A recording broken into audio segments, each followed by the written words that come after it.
You're listening to Find Your Strong with Christine and Ella. I'm Christine, a personal trainer.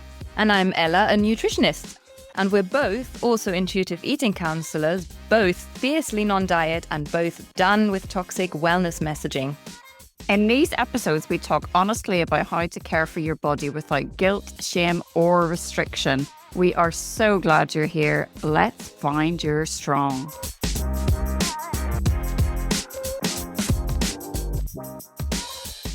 Hello, hello, hello. So today on the podcast, we have got the wonderful Caroline Toshack. If you like a voice, so she's got the most amazing Scottish accent. I love listening Lovely to her tone voice. to her voice. So please just listen to the episode for that, if nothing else. So I'm just going to read a little bit from her bio. Caroline is in Edinburgh. That's what it is. It's the Edinburgh, beautiful It's lovely, Edinburgh. isn't it? Edinburgh-based psychotherapist and movement therapist with over 25 years of experience working with individuals and their bodies.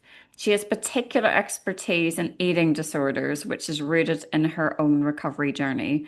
The reason I wanted to talk to her is because she kind of, what's the word, bridges that gap between eating disorder recovery and return to movement. And kind of talks about the power of movement in recovery and how important movement can be in connecting to your body and that relationship with your body. And yeah, I just loved the episode.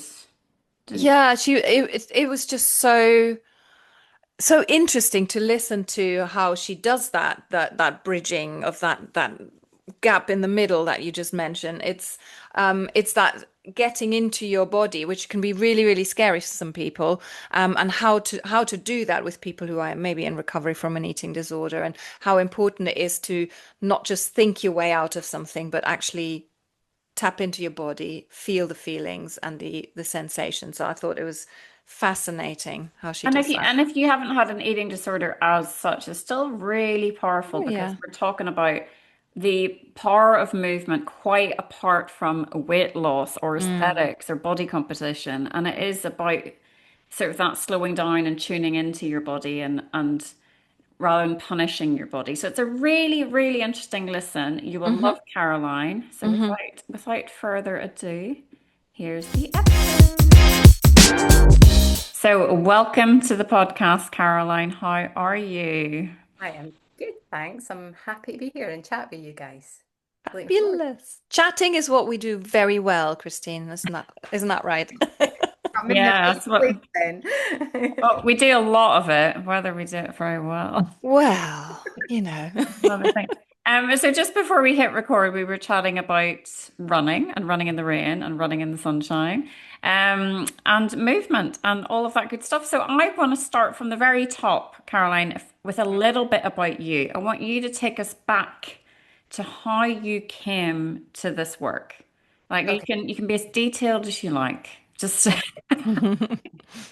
asking an autistic person, I'll give you lots of details. I won't, I promise I won't. Okay, so it's been, I always find it funny to like start with where I am here because it has literally been a 25-year evolution. Like some people kind of like, but how did you end up doing this? And it's like, well, yeah. there is a path, and actually it is a very kind of, well, I don't know, you can see the path when you look back. So I started off 25 years ago as a personal trainer. Okay. I left a corporate job and went, that is not for me. Became a personal trainer, absolutely loved it. It kind of evolved. I then went on to sports coaching and enjoyed that. It was always about the people. I always wanted to do like the individual work and working one-to-one with people. So I became a sports coach. And at the time, I was also a performance athlete. So I was in triathlon, duathlon, doing reasonably good in duathlon. Um, and so it kind of, this world was all encompassing with sport, running, biking, and various other kind of sports. It was my job, it was my hobby, it was kind of everything. And during that time, I was living with a kind of quasi recovery eating disorder. So I just kind of thought that was normal as well because this was that world of fitness and sport, and particularly back then, sort of 15 years ago, it's kind of the norm almost to have this kind of uh, body image issues, controlling food, etc. Um, but it wasn't the eating disorder it had. So as far as I was concerned, it was kind of not as bad, and this was kind Mhm. of how it was. And then I ended up kind of finding my way into a Pilates class, a kind of chance conversation. It wasn't a class actually, a chance conversation took me into a Pilates session with somebody. And it quite literally blew my mind. Like I literally had this like, oh my God, what is this? And it was a moment where it was like, I have a body. It feels good doing this. This is kind of weird, but I kind of like it. And then just kind of kept going back for more. So during that, still working in sport, personal training, and during that time of having these sessions, individual sessions, it was on the equipment, like the Cadillac Reformer and everything like that. I it sounds really cheesy, but I found myself. I really did try. And I had this like, I've got a body, it does things, it's really nice. I like this. Why am I punishing myself doing that? And kind of the more I was there, the more I was like, well, that feels a bit of a weird world that I'm navigating in. So, kind of professionally, it took me to do more of that kind of work, trained in Pilates, trained in yoga, kind of mixing it in with individual personal training, rehab movement, kind of became more interested in the stories behind the movement. Um, Mhm. and just because of the type of work I was doing, I was finding people were more maybe more dealing with chronic things, whether it's chronic pain, fatigue, um, particular pain issues and stuff like that. And then I started talking about this amazing thing that's happened where I had recovered from an eating disorder and thought that I was already recovered, but actually turns out I wasn't because I didn't Mhm. connect with Mhm. my body. And then when I started talking about that, people started coming to me and talking about their disorder or their recovery or like, it just kind of happened. I think people just kind of found me. So I found myself, this would probably be about maybe a bit more than 10 years ago, working with a population of people with eating disorders. Mhm. And at one point, go like, oh my God, I don't want to do this. How can I do this? Like, I don't know anything about this. But people were having the conversation with me and I understood them. And I'm like, yeah, people don't get that, do they? So it just felt like it's really kind of natural place to be. And at the same time, kind of going, but I don't know enough. I've not got enough training about this. Oh, like, Mhm. how can I Mhm. do this work? This isn't the work I'm supposed to be doing. I'm just me and I teach a bit of Pilates and stuff like that. But also I was also then learning about it. How can I support these people more? So I seem to do a lot of other training and sort of therapeutic things, talking therapy, but never really qualifying. And then basically in COVID, I just went, I'm just gonna, am I allowed to swear on this podcast? Yeah. Absolutely, it's encouraged. Yeah. And I just kind of went, fuck it, I'm going to do it. I'm going to qualify as a counsellor, which I did, and I'm really glad I did. But I think kind of on the back of it, I'm now, I had this image of this is what a counsellor looks like, and this is what we do, and it's all very professional, and we sit and we like sit at a table and look at each other and blah blah blah. And I've kind of broken away from that and going, well, I'll just be myself and help people and support people. And so, yeah, hopefully that explains it. I now do counseling and I do work, not exclusively, but I work a lot with eating disorders. Probably more than half my practice is disordered eating disorders. And it is a bit of kind of everything. Yes, it's talking, but it's embodiment. It's I don't know, just being creative in other ways as well. And yeah, just kind of finding ways for the person to connect to themselves and their body. And I love it. It's great. That's amazing. I love that you found yourself and then other people found you. Oh I God. think that's really lovely. I saw on I've been stalking you on social media a little bit, and I saw that you do something called movement meaning. Um, that sounds really interesting. Can you speak to that a little bit? Yeah, totally. So yeah, movement and meaning. It's something that I don't know, I've kind of never found my way in groups to really kind of teach movement the way that I really understood it. Hmm. I mean, I think people tell me my Pilates classes were always always a bit random. That's what I used to say. I'm like, yeah, doesn't look like that. Hold your core and do this shape. It would be a bit kind of like metaphor shoved in, and but the part of it is like I suppose I maybe communicate it in different ways because everyone's individual, aren't they? So Mm, mm, what makes sense for one person isn't going to make sense for another person. So mm, my teaching to groups has always been a bit of kind of splattering lots of different ways of understanding it in. But the bit that kind of for me makes sense with movement is that it is a bit of a metaphor for things. Like if we have stability in our body, we're going to feel mhm, stable out with our body. There's a sense of feeling more stable in the world around us. mm, And if we feel more stable in the world around us or in our relationships or environment or whatever, we're likely to feel more stable in our body as well. So I, mhm, I can't separate them. And I created movement and meaning because I just wanted to bring those themes out, use movement. And then what I do in the sessions is I drip feed just a few kind of ideas and perspectives and like what mhm, I ask people to kind of stop. I don't get people to do anything. I invite them just to mhm, that it's kind of like, maybe when they've found a place of stability, asking them to just stay with that, see what does this feel like this moment for you? mhm, And I'll do some reflective points as well. So yeah, themes I've done is like grounding. Like people are like, oh, we must ground. We'll do this thing and we'll ground. But it's like, well, what does grounding feel like for you? What's going to help you feel grounded? And then now that you feel that or a sense of that, what else do you feel that's outside that physical presence? What else do you notice? So mhm, The idea of stability is a really interesting one mm, in term because I've always drawn that link in kettlebells. So I find because kettlebells are this unstable ball of metal, it is the most unstable bit of equipment you could have if you think about bottoms up pressing and all of that. And that's why I love them because you have to create stability in your body to hold, swing, snatch a kettlebell. So it's yeah. very different from dumbbells or things that are just kind of even in weight. And that's why I love it because I feel it creates that stability, Mhm. which is mirrored then. There's crossover, isn't Yeah, there? yeah, totally. Yeah, that makes total sense. Yeah, I've never thought about that mm, like that. Yeah. So it just struck me when you were talking about the stability.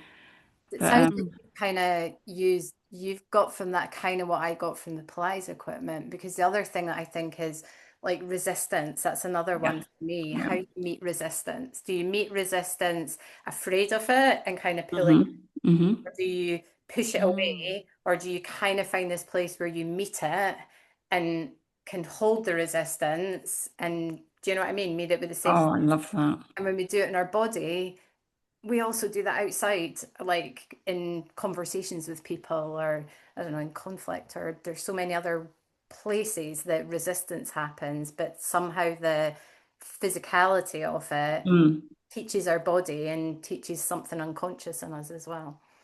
That's so interesting. Mm. I hadn't really thought about it from that perspective of sort of using it as a metaphor, but that makes complete sense. And when you said with the kettlebells, Christine, as well, there has to be a certain amount of stability to deal with the unstable environment, right? So that all makes a lot of sense to me right now. My brain is now going, what else can I find where that applies? So bear with. But it's also that thing about you were talking about resistance from the Pilates machines. I find with clients when we do kind of carries, which is my favorite thing because there's nothing all you're doing is carrying heavy weights. It's Mhm. so simple, underrated, but it's just brilliant because it's all about standing taller, dropping your shoulders down, looking straight ahead, feeling strong in your body, just and lots of clients have said in life they find themselves just kind of adopting the stance. Do you know what I Yeah. mean? Because it's all about don't look down, look ahead, take up space. It is, Mhm. and it kind of translates. And that's where movement is so powerful, isn't it? Well, totally. Yeah, exactly that. Yeah. So do you have different themes for those movement and meaning sessions? So you Yeah. focus on a particular Mhm. activity or a particular aspect? Yeah, yeah. Okay. Yeah, yeah. I think I don't know, how many did I run? Did I run about six and then I've taken a break? Then they're coming back. Purely it was just time and other stuff. I mean, I've Mm. literally got a list this long of things. So Yeah. yeah, centering, that's another one. Kind of Ah. center. I just think some of these things are like, particularly the wellnessy world, it's like, oh, let's all ground and let's all center. And they can be just really arbitrary things Hmm. for some people. But actually Mm. when you feel it, it's like, oh, okay, that's what it means for me. So yeah. Yeah. Yeah, I think that that's right. There's so many words that are being thrown around, and everyone sort of who throws them around pretends that they know exactly what they mean, but it's about feeling those things, right? Feeling into your body. In terms of working with people who've got a history with an eating disorder or in the throes of one, that could be really scary, feeling their body. How do you approach that? Yeah. Carefully Mm. and with, consideration, I guess. Mm. Yeah. So yeah, and it's a funny thing because when I say I'm a therapist who works with eating disorders and I work in an embodied somatic way, I don't know, I think there's this assumption that we're not going to, it's not going to look like this. But Mm. actually, often the sessions will start very much two people sitting and talking. I might even give homework. It might look a little bit CBT. It might very well be quite cognitive because I'm meeting the person where they're at. Hmm. And for me, it's and I always think people come to me for a reason, right? So Hmm. if I've said that's who I am, there's something in them that kind of is gravitating towards that anyway, even if it's not where they currently are. So I don't know, it just becomes this process of it might be that sometimes like how would it be to take a breath? And that's the starting point. Hmm. Hmm. It might be that we do a little bit of a stretch or we kind of just push the screen away and do stuff. Other sessions can be, I mean, it's not unknown for me to have a dance party with a client. Put some music on and just let it all kind of move. So yeah, I mean, it might be a bit of yoga, but the approaching it is even when people come to me saying like I want to work a bit more somatically, it doesn't mean I'm going to jump in and do that with them. It's Hmm. really getting a sense of okay, because sometimes you can do that and it can just unleash a whole load of stuff in somebody that's too much Mm. for them. So Mm. um so yeah, I don't have a nice neat answer for that because it's Mm. completely individual, but um I don't know, sometimes people do come to me when it's the right thing. So an example would be if somebody, maybe where I was when I found kind of more mindful movement, um, maybe somebody has come through a certain element of recovery and they're like, I'm just kind of managing it and surely there's got to be more to this. That might be when we actually start with movement and we maybe start often I'll start with yoga just as because people are kind of more understand what yoga is, I suppose. Yeah. Yeah. Um, Mm. that might start like that. And actually, sometimes what happens then, we end up talking as well. So it might be sometimes we move, sometimes we talk, sometimes we move, sometimes we talk. Because in that same way that I was saying to you about, like, say, for instance, the theme of stability, if we're only doing music and not talk, movement and not talking, then we're not kind of integrating the two of kind Yeah. of Mm. world, outside world, body, brain, etc. Mm. So yeah, I mean it's completely different for every person. Yeah, and I think it should be really because everyone is different. I Yeah. love that. It's just we had a podcast chat yesterday with Deb Benfield, who is she's written a book on unapologetic aging, and she's also a yoga teacher, but she very much in the same way she talks about the relationship we have with our bodies and and the embodiment and the somatics of it's just it seems to be that that is key to kind of that recovery from disordered eating, chronic dieting, eating disorders, because you get so disconnected, don't you, from talking from experience. you really don't think about what your body needs or what you just push it all down, push it down, repress. It's just suppress all of your needs or all of your cravings or all of your signals. Mm. And it's very hard and it can be quite vulnerable then to start being in your body again and actually. So yeah, I can imagine it's just very individual because some people will be at very different stages when they come to you, I'm assuming. Yeah, yeah, Mm. yeah. So I mean, I work with a whole spectrum of people who are very underweight, and then people who binging is their kind of main behavior, and in larger bodies. And so there's Mm. physical safety with everybody as well as kind of mental and emotional safety. But yeah, that whatever, I mean, you're exactly right, isn't it? It's all just kind of it's all shoved down in some way or another. It's all an eating disorder's numbing, isn't it? I mean, that's Mm. Well, what I find fascinating is sorry, Ella, I'm just taking over. No, no, no, go for it. It's from sort of first-hand experience of my daughter being in treatment. It is very much do not move. yeah, Mm. Sit still. Do not walk. Do not do anything. Just sit and eat what we give you. That's it. yeah, Don't, if you feel full, you just got to keep pushing past that. You've got to finish your plate. You've got to do it in this time. To me, it's very disconnecting. And I know there's a bit of need there. Because if somebody's very ill or they're very underweight, obviously medically unsafe, they need to get to a point where they're not in danger. And I understand that completely, but it's extreme. And the idea that you could offer gentle movement or connection to somebody who's in the throes of a severe eating disorder of any descript I just find it so important. And it's yeah. such you know, it it's still not the mainstream, I would Mhm. say.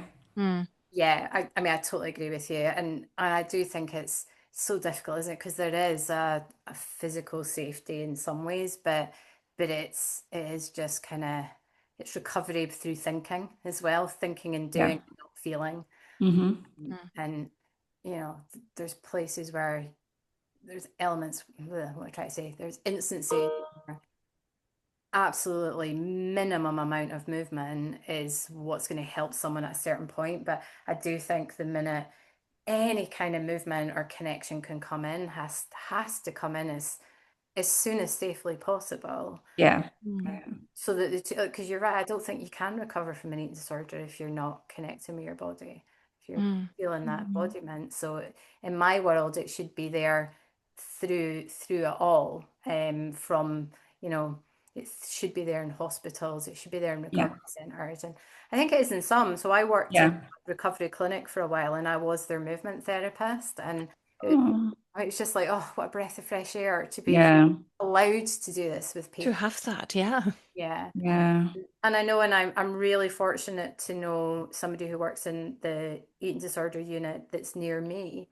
It's kind of, I don't know, it's about 20 odd miles away.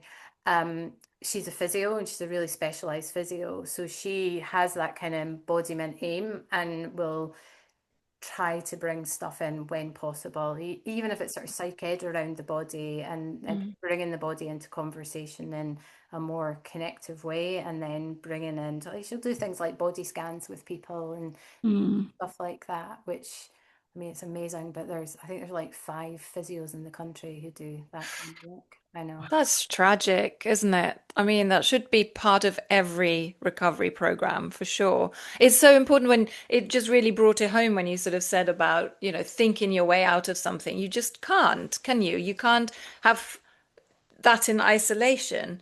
That's Mm. just not going to work if you can't connect to your body. You're never going to get to a place where you feel like you're recovered or you are feeling stable or you're feeling like you are making progress if you're not allowing yourself to feel what's Yeah, going on. That yeah. that makes so much sense. It's just, oh, it's such a sorry state, isn't it, that we haven't got that support for people.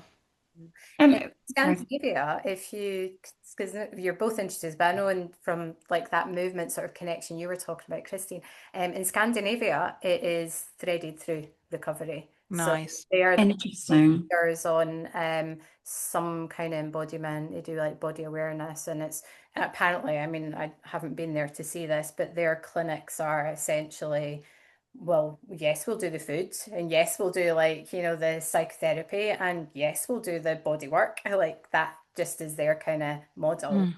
Mm. Yeah. which is But, amazing. Scandinavia is also for things like physiotherapy after childbirth. It's just you just get like months of physiotherapy, pelvic physiotherapy, and we're like in this country, it's like what?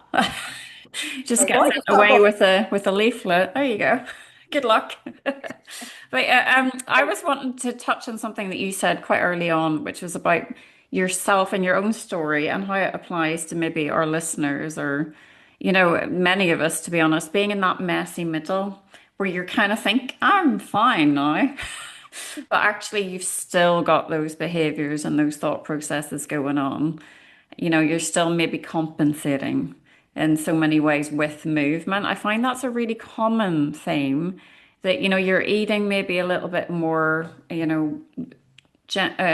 the word, Ella? A bit more intuitively, maybe, or just eating a little bit more normally in inverted commas, but you're compensating with just upping the exercise or suddenly really into running or really into Mm. yeah, it's how do you work with people who are in that phase? Quite, yeah. Yeah, yeah. And to be honest, I think that is possibly one of the hardest phases. Um, Mm, because it seems so functional as well, doesn't it? And Mhm. yeah. so much reward around that. Oh my God, you're so dedicated. You're so this. Yeah.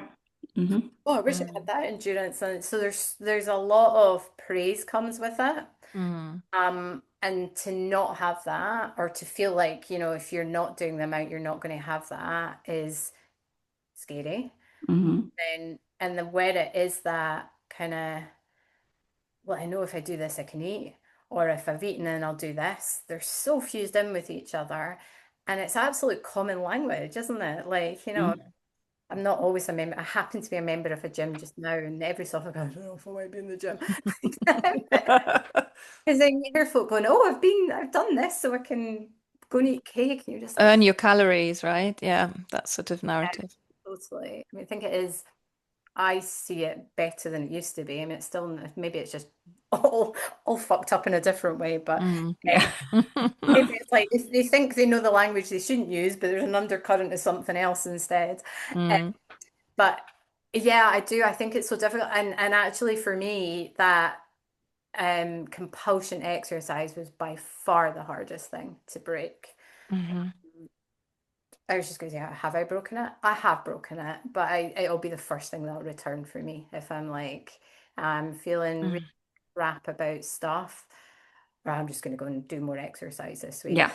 Yeah. Or even the pull towards it, even if I don't, the pull towards it is more difficult. It's not now for me with like, oh, I do this and I'll look better or I'll be able to eat it. That's completely gone, but it still is a kind of compulsion in some way to deal with my feelings, I guess. Mm.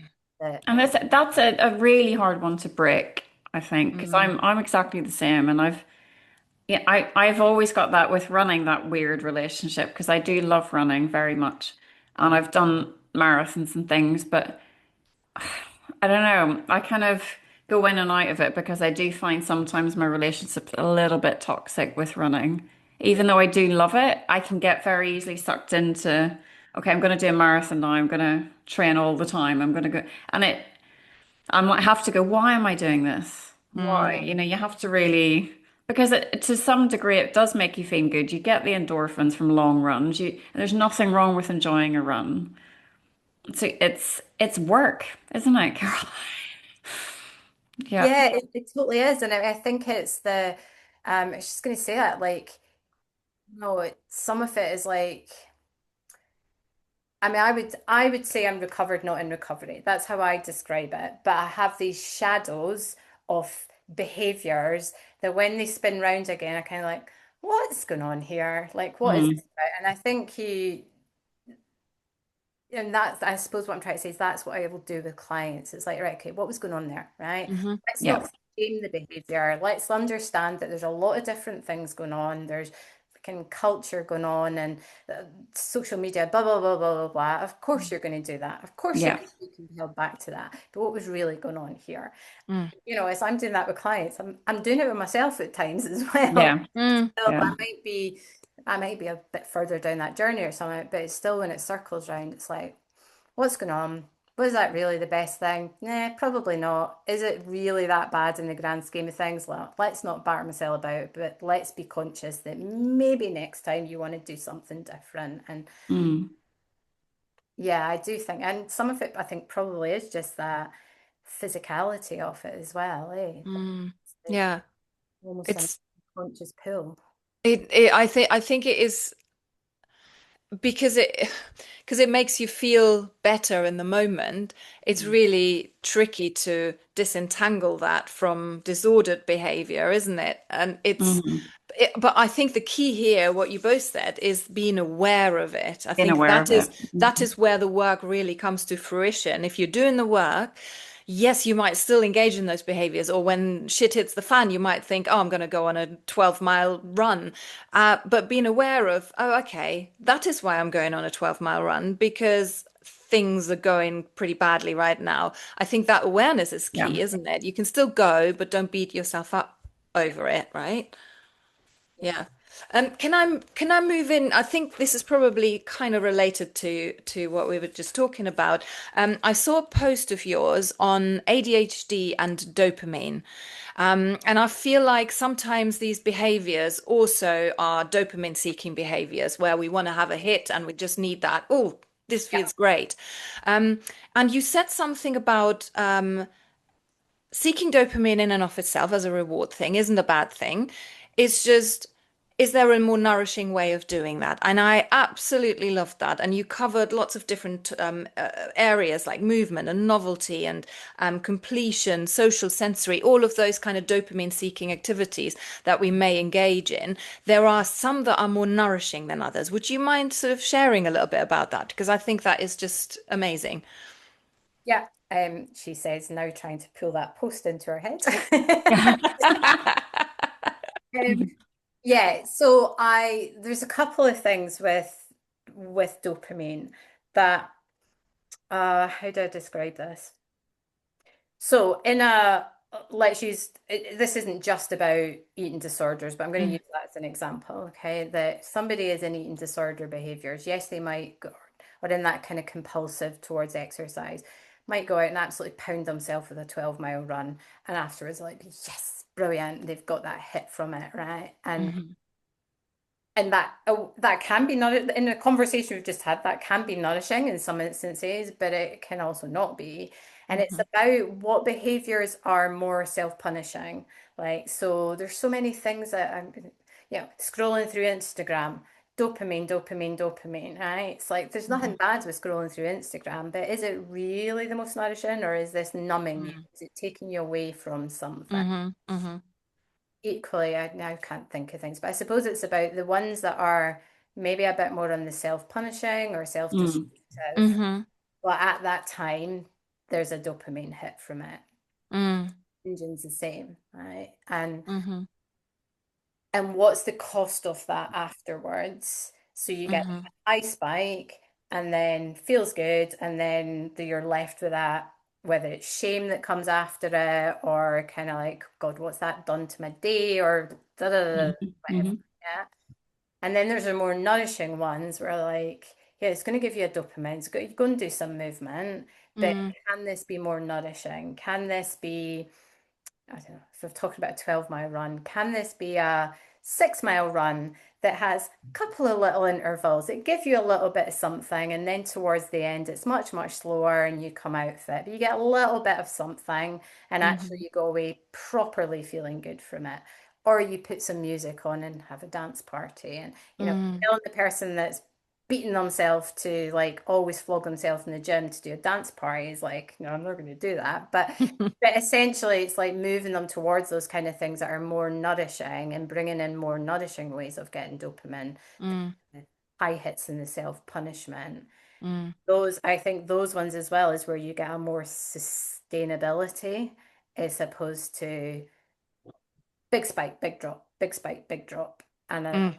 often with that, there's a lot of shame, guilt, regret, frustration comes in, do the Hmm. behavior time and time and again, but you're getting the same result, which isn't actually nourishing and sustainable and satisfying.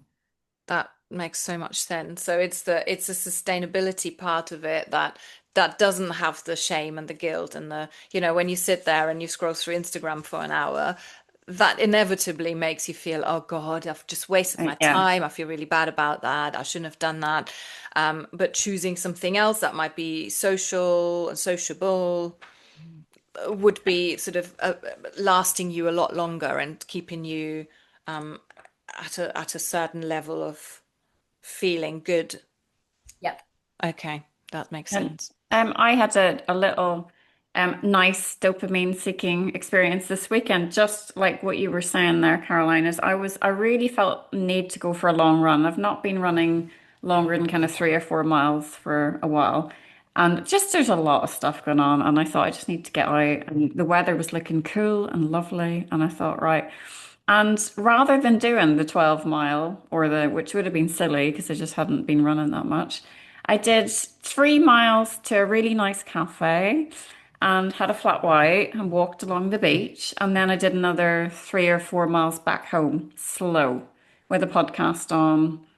Lovely. And I still got the miles in more than I'd run. I still felt really good afterwards, but I didn't feel like I'd punished myself. Nice.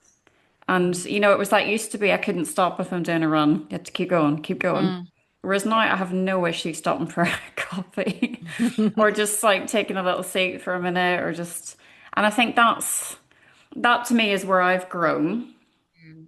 but I still feel but I want to go for a long run. So and I want to challenge myself. So I always find I'm questioning all the time. Is this Yeah, healthy? Is this not? Is this? yeah, So where's the sweet spot of challenge as opposed to the full-on flogging it all the time challenge. Mm. yeah, and Ella, do you think so? I find this interesting as somebody who's not from an eating disorder background. Mm. How do you feel with movement? Just yeah, quite like it. Is it a different experience for you? Because I think I will always slightly think about movement in those terms, just because it Mm. is those neural pathways. But do you just move? You don't think anything about, oh, I should. There's no kind of No, I wouldn't say that there's none of that thinking because I live in the same sort of diet yes. culture world as you guys. And whether the eating disorder will just amplify all of that, I would imagine. But yeah, still, I mean, it's been a long road for me to come to a place of exercising for other reasons, because I'm not a natural. I'm not naturally drawn to exercise from growing up. It wasn't ever something that my family did that I was particularly bothered by. And initially, whenever I did exercise, it was to maintain weight, to lose weight, whatever it was. So that was always entangled. Those two things were Mm, always kind of together. If I exercise, I can have that extra cake or okay. whatever. Mhm. That also happened for me. I think now uh, with a lot of work and doing the intuitive eating, movement has become something that I do so I feel better, Yeah. or I feel stronger. But those thoughts still crop up every now and again. They're still like, maybe the other way round now, because when I exercise, I feel hungrier.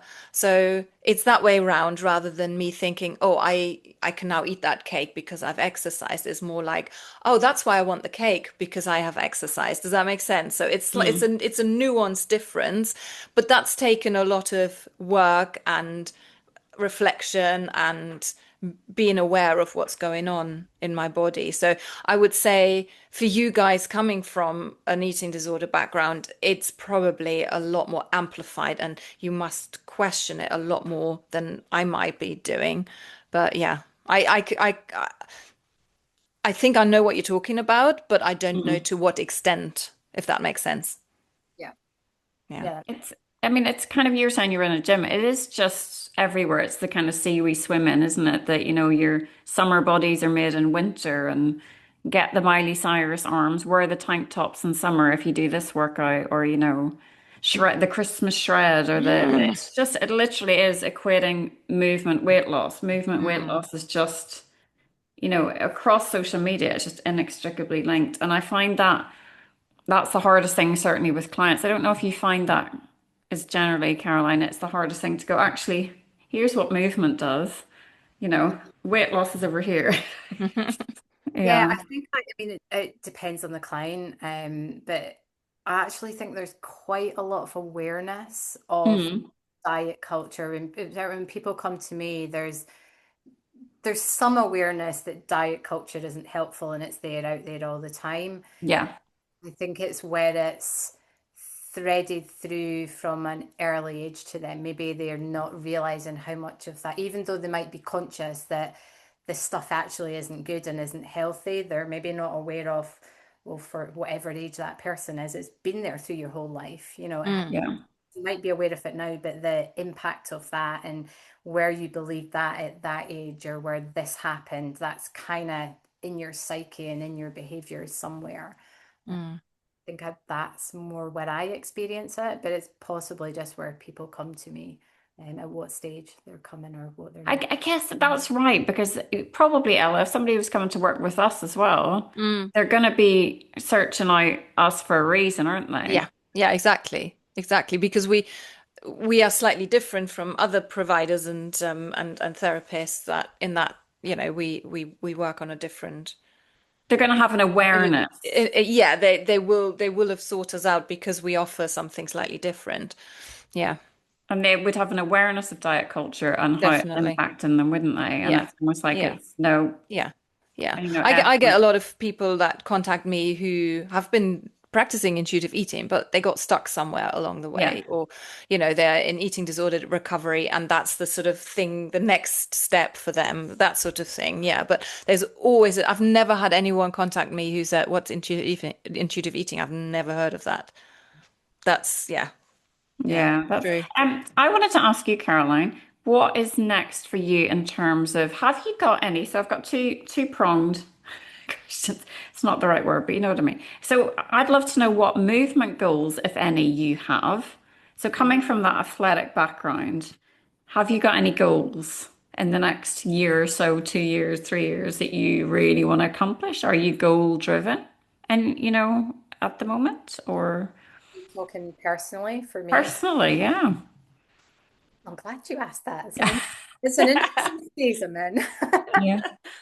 So I, so on the outside, I've entered a half marathon and I am possibly going to do a duathlon at the end of the year.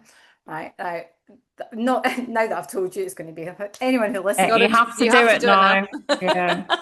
nobody knows apart from now I've told everyone. But the reason for that is I've really not been able to run healthily for it's just not been there. Like I crash physically, I will go for it and I'll crash and burn. And that has been my head going, I need to be like this. I need to still be fast. I need to still be like the athlete I was, even though I'm clearly not Mm, much older. But I think it's been sort of an identity I've found really hard to let go of. And I didn't run for a long, long time. I mean, we're talking probably I didn't really run for about 3, 4 years, but it feels a long time for me. Yeah. Yeah. I would have a go and then I'd just crash and burn, and my body would go like, "Nope, you're not now doing anything for like the next 2 weeks." So I, for the past year, I kind of went on this. I wonder if I could run healthily. So Um, I've now been running for a year, and I've had my moments where I've suddenly went, "I'm going to go and do the world champs in duathlon again." yeah. Caught it and went, "What the hell are you doing here?" Yeah. But I could have caught it. And I've just been really enjoying running and also, I mean, this is a whole conversation which we don't need to get into, but also discovering I'm autistic and ADHD. I'm like, I need movement. I need Yeah. a certain format to help me with my overwhelm in the world. So Yes. it's been that I've been exploring it. And I have entered a half marathon. I couldn't care less if I get to the start line, to be honest. It just kind of gives me something there to kind of go, I'm going to go for a longer run. If I get to the start line, I don't care remotely the time that I say that now. I don't care what Yeah. time. struggling within that time. But I'm not pushing, I'm not striving, I suppose. I'd love to do duathlon again because I just love those sports. I love running, I love cycling, and I love running. And I discovered that my autism really likes being in an event with people where we're sharing something. I don't have to speak to them. So, Mm. yeah, Yeah, that's my yeah, hobby. So I'm kind of playing with it. And yeah, I've definitely not set goals as such. I've more to, yeah. yeah, there's that thing that I might do. It's really I really wish you all the best with that because I've bored people with that because the last marathon I did, I hated it. I hated every single minute of it. And it was such a strange thing for me because the other ones like you just do it. This is I'm in the mode. I have to do it. I have to suffer. I have to keep going. I have to like put myself through it. Whereas the last one, I think it was almost my body was going, I've had enough of this. You have got to stop doing this to us. And it was like that. I hated it. And I was just, all the photos, it was hilarious. I got sent all the photographs from the marathon. I was just crying. I was with my Oh, hand on my head, just crying. And people just kept going, why are you upset? Didn't you love it? It was amazing. And I was like, no, it was awful. And I Oh, think I just needed to go, no, I need a proper break from running. I just need to walk away. And I think I'm slowly coming back. I'm thinking maybe I'll do little half marathon little next half year. marathon. Just because I do really enjoy that. There's something so exciting about the start of a race and just seeing all people from all different walks of life, different bodies, different backgrounds. It's just there's something really lovely about it. But it's a process, isn't it? totally, totally. And Yeah. I'm open to I might do that and go, do you know what? I'm never going to do a running event again. Actually, I might just give up running completely. I don't think I will because I love it, but I'm totally open to that. That's like, yeah, it's just not in my life anymore. And if that's part of the process, then that's part of the process. Yeah, but you got to try it one last time, if that is indeed the last time, right? To see if it's still the thing Yeah, that you enjoy. Yeah. absolutely. And Mm. and professionally, what goals have you got? Anything coming up next or Um, anything? Are you writing a book, Caroline? there's always a book getting written. Yeah. Never getting written. Yeah. Do you know, I'd probably say at the moment, I mean, I'm the queen of ideas. I have had loads of things that I want to do, and I'm just sitting in a place just now of going, do you know what? I got here, and if 10 years ago you told me this where I was, I would have been like, my God, no way. So I'm actually kind of just enjoying not forcing myself to do anything. Nice. But that said, we had a conversation, Christine, didn't we, about why is nobody doing like anything with Pilates and eating disorders? Yeah. Maybe I should run a training course. Maybe I should. Yeah. Yeah. There will be some stuff, but I'm kind of just waiting to see what. This is going to sound. This will not sound weird. I'm saying it and going like, my God, Caroline, did you just say that? I'm going to pick the thing that feels the easiest to implement. There's nothing weird about that. I think that's Brilliant. I just said it. perfectly legitimate. Yeah. Mean, like suddenly my God, like my high expectations and striving, I just went, I'm just going to pick the easiest. I Yeah. do honestly that whole Pilates and eating disorders because that's when I started to connect with my body and that's only COVID, the year of COVID, which is that's 6 years ago. If you think of how long I've been quasi in recovery, but it was that slowing down and breathing and connecting to your breath and actually tuning in changed things for me. And I think it's so important. So keep us posted, Caroline. Yes. But thank you so much for coming on the podcast today. And we will put all of your details in the show notes so that people can come and work with you. And yeah, and we look forward to hearing all about the half marathon. Which I haven't told anybody about. Everybody now. It's out there now, I'm afraid. But lovely Yep. to talk to you, Caroline. Thank you for joining us today. Thank you so much. Thank you.